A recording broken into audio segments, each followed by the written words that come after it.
Aksi gerombolan remaja mabuk membuat suasana mencekam di Jalan Gunung Talang 2, Padang Sambian, Denpasar Barat, Minggu 2 Juli tengah malam.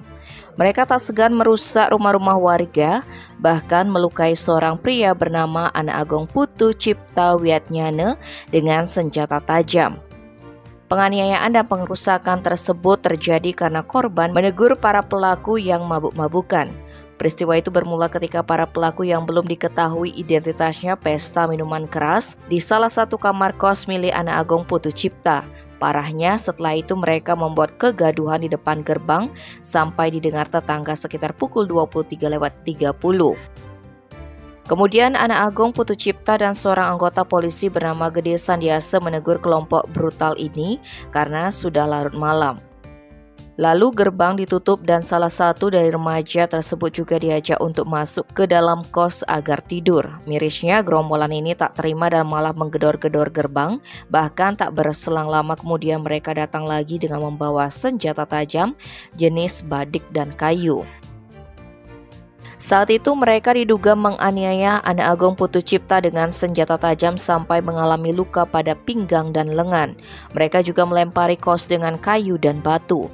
Para pelaku lantas mengejar Sandiasa ke rumahnya dan mengancam istrinya sambil merusak rumah, sampai kaca depan pecah dan kursi yang ada di teras rusak. Dalam proses pengejaran itu, kelompok ini diduga sempat merusak warung kelontong milik Sulaiman.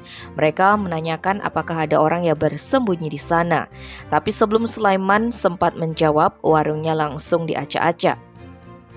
Selain itu, para pelaku diduga mengambil sepeda motor. Saat itu ada warga bernama Sindra yang hendak berpergian melihat kelompok tersebut berbuat onar.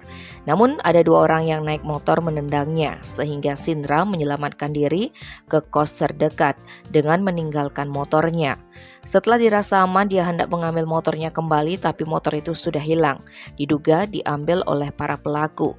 Berikutnya warga sekitar dan petugas kepolisian berdatangan, sementara kelompok remaja itu segera membubarkan diri. Aparat dari Polsek Denpasar Barat pun mengamankan barang bukti yang digunakan para pelaku berupa potongan balok kayu, batu bata, dan senjata jenis badik.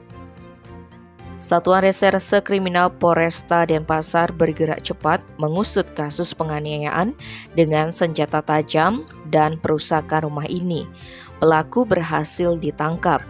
Kepastian ini disampaikan Kasat Reskrim Polresta Denpasar Kompolosa Luciano Araujo Rabu 5 Juli. Sayang, pihaknya tak membeberkan berapa pelaku yang sudah diamankan maupun identitasnya karena masih dalam proses pemeriksaan. Tim Bali Express melaporkan.